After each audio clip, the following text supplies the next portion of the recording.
in their house. But these people are actually doing something to change their life. They are having a job, they've got a family, they're trying to find a house so that they can rebuild themselves.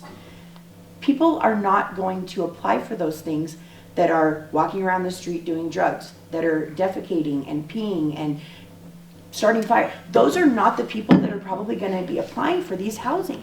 People that are applying for these kinds of housing are people that want to change their life, want to better themselves. I feel like this is a very negative stigma on these people. Yes, they've messed up in their lives. So have I. So has he. So have y'all. None of us up here can sit here and say that we're perfect. Never said I was. I'm not saying that you did say you were. I'm saying that none of us can say that we are. So, give these people a chance. I mean, and we're putting the cart before the horse, saying that these people are going to come in and cause problems. These people are trying to change their lives. Give them an opportunity to do that without putting a negative stigma on them first. Like I just said, 99% are doing well. The 1%, Exactly. the one bad apple is all it takes. Exactly. And with that said, my last question. If you do have a bad apple, from what I hear from landlords and everything, once you get somebody in, it's harder than how to get them out. Certainly is. You get a problem tenant in there, how are you going to get them out? Same way I get them out when I get them out at Sunshine Manor, out of Melanair, out of Morningside But it can Heights. take a It year, can take 2 months. Absolutely, yes. It's a process and it's a pain. We have our current laws to thank for that, right? And in just this last legislation, it's even become harder.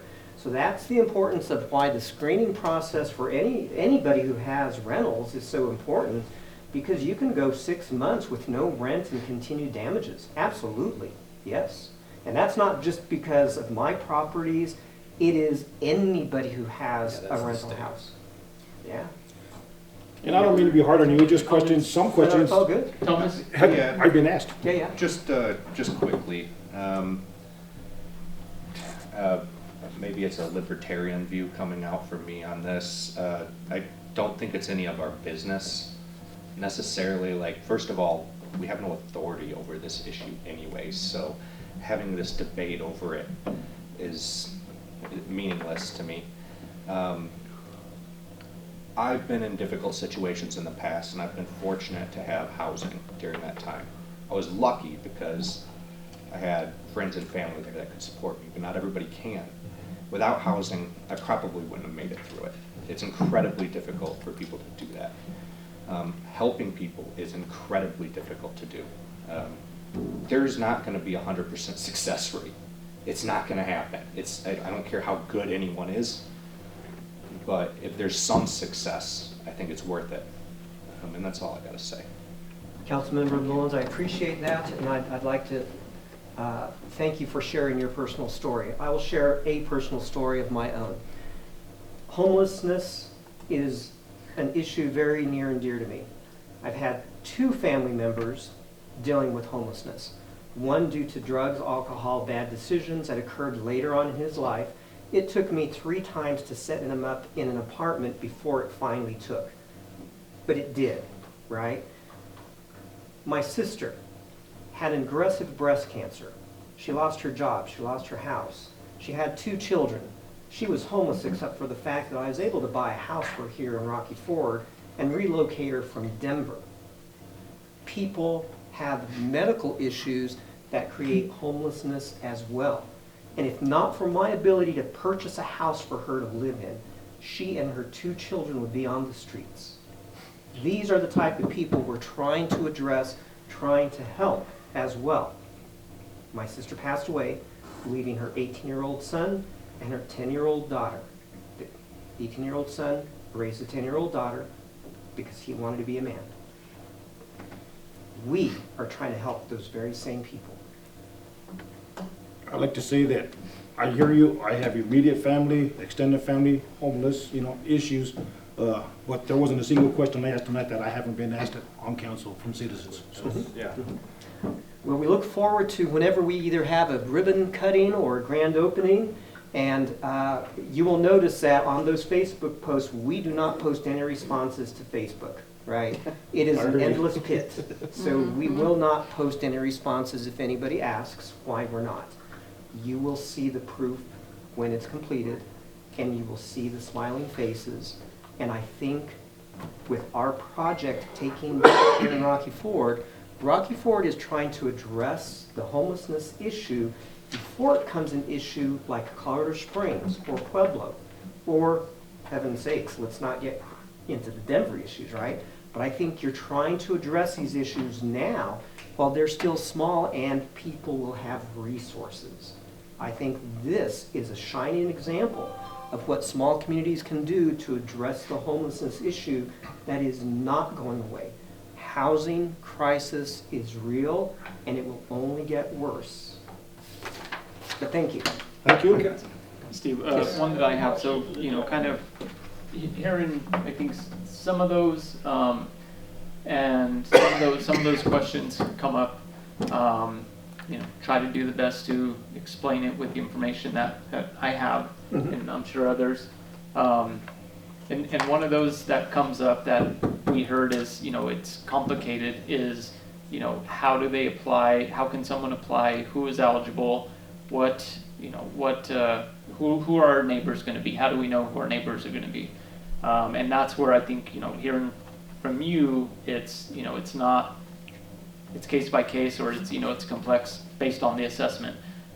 Is the assessment or the intake form, or the scoring, is that kind of a federal form, a public form that we can get a template of, so we can start looking at them and understanding, okay, these are the eligibility requirements that someone's going to have to meet. I think that would really help me be able to answer questions. I don't know if that can also help you. And another piece that I heard, we, first and foremost, here in Rocky Ford, we want to help the people of Rocky Ford, and then, expand throughout the valley and southeast. And I think maybe a way that we can do that as council and community is to ensure that outreach is happening and that the right people are getting connected to the coordinated entry points. So if there is any information available, or as soon as that comes available, so we can start, I hope over at Pier 404, I think that's going to be our number 1 place, hopefully. But small town project, any of these other our police officers as they're, our EMS as they're contacting people. If we can start to understand, how does someone take that first step to make sure that they're connected to this coordinated entry point? I think that can help us do our best to ensure that the people of Rocky Ford are, going through the process. Not to say that they're being prioritized, but if they know and they're applying, then, the process is going to work itself out.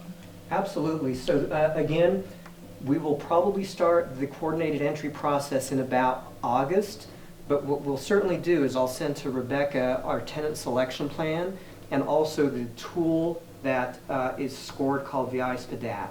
And you can at least get those 2 pieces of information, and as the coordinated entry process starts to develop, we will be able to outreach and market based on that as well. But it probably won't be until about August. But in the meantime, please have them go to our website, totalconcept.net, and I think there's like 1 or 2 buttons that automatically appear, and one of them is I'd like to apply for an apartment or housing. So click on that, and that'll start the process as well. Okay. Just a couple simple again. Sure. So you said, you were speaking of some study they did where there was 880 Medicaid eligible homeless. What area is that? All of southeast Colorado, from Otero County to the Kansas border, and from Prowers County to New Mexico. So it's the 6 counties of southeast Colorado. I was just curious. And then there's, I know you kind of covered this, but somebody asked it. Are you asking John's question? Yeah, I was going to ask John's question real quick. I kind of answered it, but Just so he feels heard, because I know it's not one that's going to be easy to answer. He wants to know what percentage of Section 8 is being paid by the state and what percentage is paid by the renter. And I know that's not easy to break down. So here's the easy answer. The renters pay about 30% of their income. That's the answer. So if your income is $1,000, it'll be $300. If your income is $100, it'll be $30. Those are the best numbers I can provide because it is very individualized. And that's what I figured. So, how's the Millionaire doing? Millionaire, is not doing well. This is one of those that does not have a Section 8 subsidy, and vacancies are probably about 40%. And so, as much as we hear people saying they need a place to live, they're not applying. So by having a Section 8 voucher at these, people don't have to worry about whether they can, quote, afford the rent or not. How would they know there's openings? Is there any? Advertised, we're listed on statewide websites that the Colorado Housing Finance Authority require us to be on as well too. We provide all that information to all the local housing authorities as well. I do have to say though that we did have a person who said a local housing authority, not Rocky Ford's, is not providing landlord information. So that's not in correlation with HUD requirements. So we do provide all that information to HUD people. We do advertise periodically. You may see it in the Rocky Ford newspaper. And we also provide information to all of the safety net providers, usually like social services, Valley-wide, mental health services, all of those. Will, on your, so you do a screening to let people in, and again, I'm not trying to bash people, I know we all come from different walks. To prevent problems, will there be drug testing required to apply? I don't know if we're allowed to do that or not. So it's the same answer as anybody else that rents an apartment or a housing unit. And the answer is no. So you cannot require a drug test for any rental unit. Okay. Doesn't matter whether it's mine or whether it's JR's rental unit, right? It does not matter. You cannot have a drug test. All right. Thank you. Well, thank you for the Thank you. update, and yeah, we'll check in kind of periodically, and Absolutely. yeah, whenever anything is available, please send it over, and we'll make sure to disseminate with the council and out to the community. Will do. Thank you all. Thank you. All right, we'll move over to our staff report, our city manager's report. Stacy? Okay, so on properties, an update on the 8th Street property. Closing is scheduled for June the 16th. 50/50 sidewalk replacement program. Both contractors were notified of their winning bids. Property owners were also notified. This report says 2 have backed out. As of this afternoon, there's been 5 people back out. Given 30 days to pay, we are getting questions if we'll take payments. So we've got to figure that piece of it out and a timeline if they're allowed to make payments. ADG Cloud test migration is planned for June 6th through the 8th. It will not be down during this time. And then approximately 2 weeks following, or around June 21st or the following week, final migration will take place. And then that is when the system will be down. A couple things that'll be changed in this process is how checks are printed and receipts are given.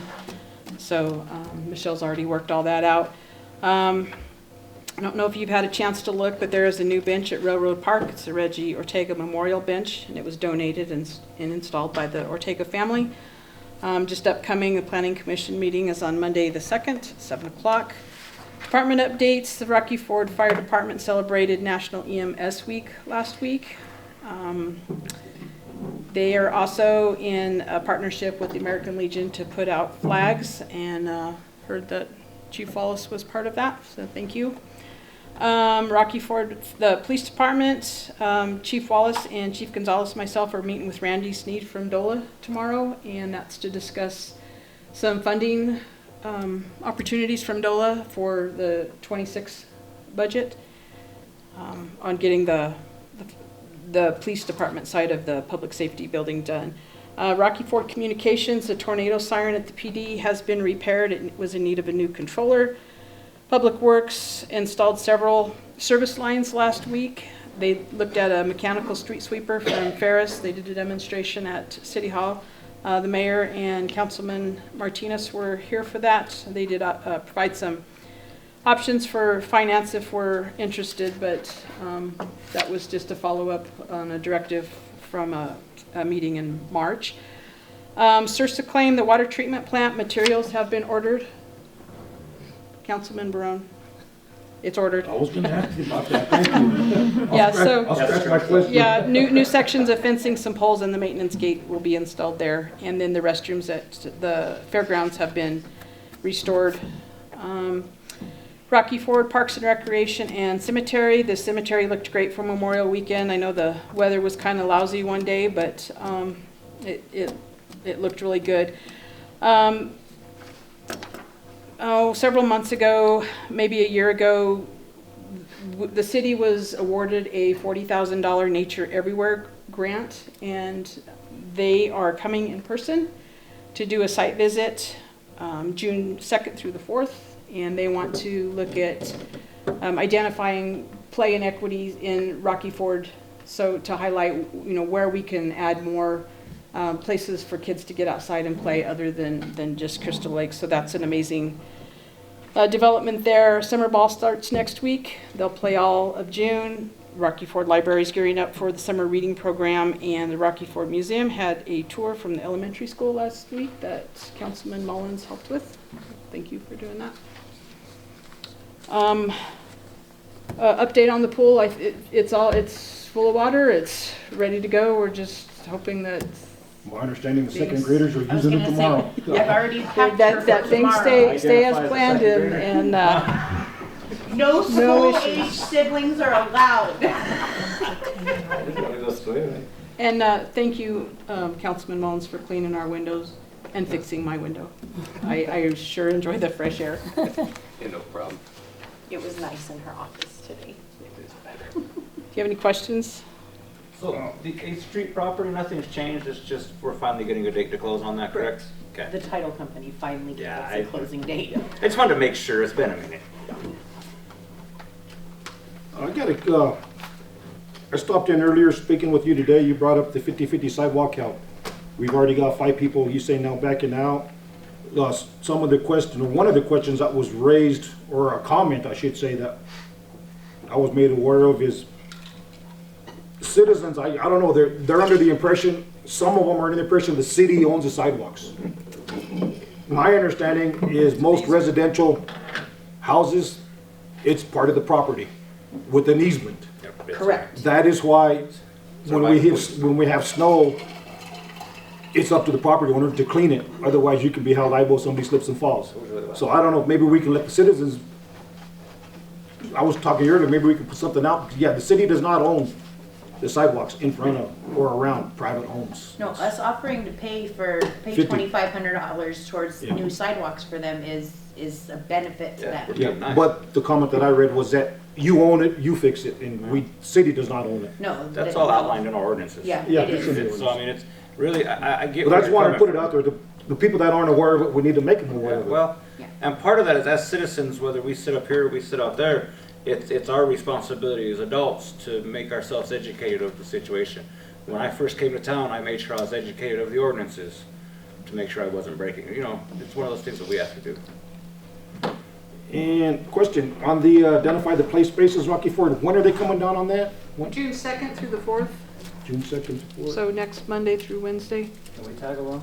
You sure can. I would like to because we're sadly lacking for things Would that for possibly kids. include new play structures in certain places? We're hoping, because they are in a partnership with Kaboom, and Kaboom was the one that built the playground at the library. They didn't fund it, but they were They built it. they put it together.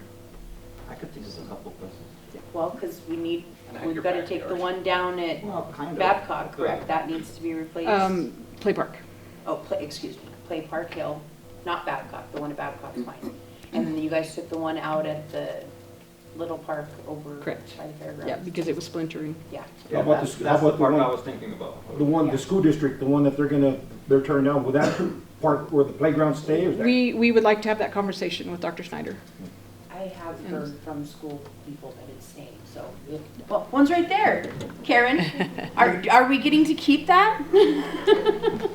I'll jump in on this really quick and just kind of, so this visit is about 2.5 years in the making. And huge kudos to Stacy for leading this over that time.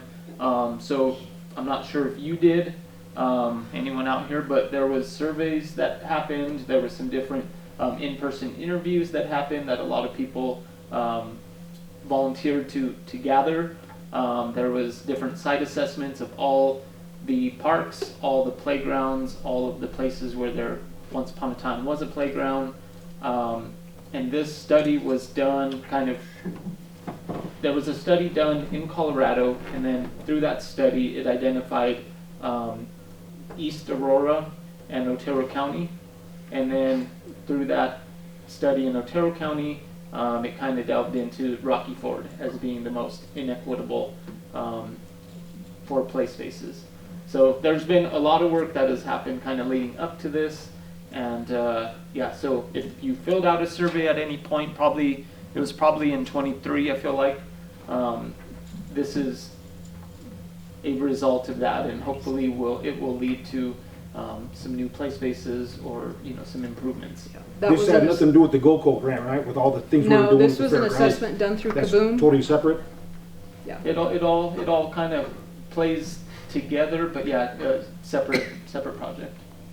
Yeah, it was an assessment done through Kaboom after we built the library, and it's just, whatever you want to call it, divine intervention, that now they're Yeah, I partners mean, with nature yep. everywhere. So that's a big plus for Rocky Kids Ford. need something, yeah, Yeah. I totally agree. Any other comments on city manager report? Thank you, Stacy. All right, we'll move on to our council reports, and we'll start with Councilman Martinez. All right. So the pool opens 30th and 31st, I think, are the first 2 days. That's not the kids. 30th, Is it the 30th? So Friday, Saturday. I may be floating out there. Please ignore me. It's hot. And then we got the honor to participate and volunteer with the American Legion yesterday. Robert was with us. Chief Wallace, the fire department, EMS guys were out, and I wish we could do that more often. I love the look of our town with them flags flapping in the breeze. I just do. It was nice to be able to do that. My son got to sit with the commander of the Legion and learn why we do that. He was better able to explain it than I was. So that was a great honor for us to be able to volunteer with that. So I thank Commander Rod for letting us do that, and get out there and volunteer in your communities, people. That's what makes us a community. That's all I've got. Okay. I'll start with the Friends of the Grant, or the Art Commission, did have a meeting on Tuesday, May 20th. Some of the things we discussed, upcoming movies that presently now to be here for 2 weeks is Lilo Stitch. Upcoming, they're not sure of the dates, but Mission Impossible is going to be one. The Last Rodeo looks like, I guess Mission Impossible possibly the 6th, the 13th could possibly be The Last Rodeo. In July, they're looking at Train Your Dragon coming in. So, but the dates are it's all wait and see. And if they're new releases, they will be for 2 weeks. Some of the upcoming events, the Cruising into Summer, that's the 1st of June. 7th.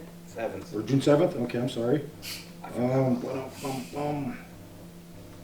And the Cruising into Summer, I guess there will be a movie, reading my notes here, in the small town, or they may have a small popcorn and a pop from the Grand.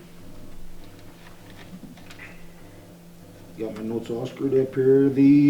When the fair is going on in August, there will be no shows at the theater that weekend because of the fair.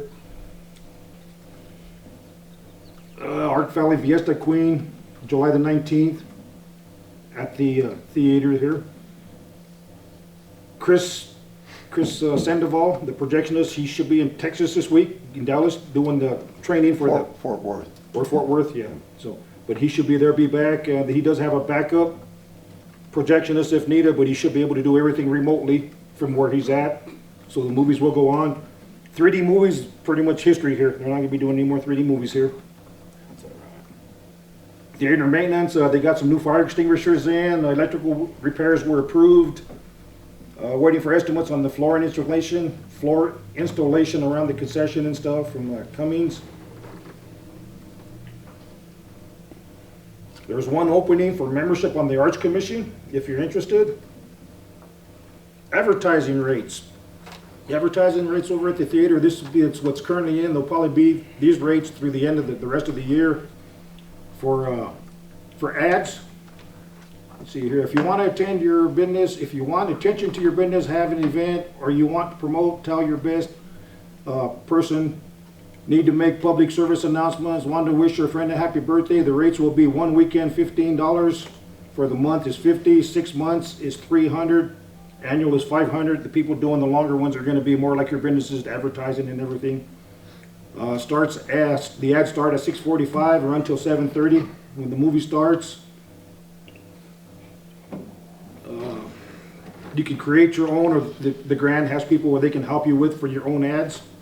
So those are going currently there. You can also buy posters. They have a bunch of posters that they've had for quite a while. I was asking Mr. Shima, not just the ones recently, so if you maybe want to go in there and get with somebody from the board there to go in and look at, I don't know how many years back some of these posters could go, but you have an option to buy them, put a bid in on them, buy snacks, take out, you don't need to eat there.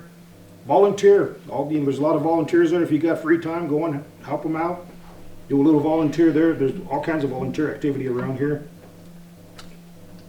Next meeting will be in September unless something comes up. We're gonna hold off to September for the next meeting.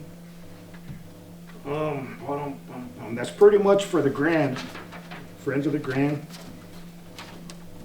I'd like to do some shout outs. First one is to a citizen here in Rocky Ford. A week or so ago, I was doing my morning walk, come across a gentleman. He took it upon himself. He lives in the 900 block of Capalpa, and he said he just got tired of seeing mud and debris in the streets, plugging up gutters, drains when it rains. So he went out with his little wagon and buckets and he shoveled up all the dirt, debris, the width of a car from the alleyway of 900 block there to the corner. Cleaned it all up. He took the excess dirt, said he had some holes in the backyard, he had some holes in the alley, he went and filled. Gentleman's name is James Lorenzo. Mr. Lorenzo, or anybody that knows him, please pat that man on the back. Say he doesn't even own the property there, he just rents there, from what he had told me. But he took it upon himself. He got tired of seeing the ugliness and the results of it and did it. And I thank him for myself. I know I do all that at my house. I wish more people would do it, and there's other people that do it, not just him. So anybody that does that, thank you. You know, go out and, you know, your alleyways, everything else, keep clean. Other shout outs, let's see here.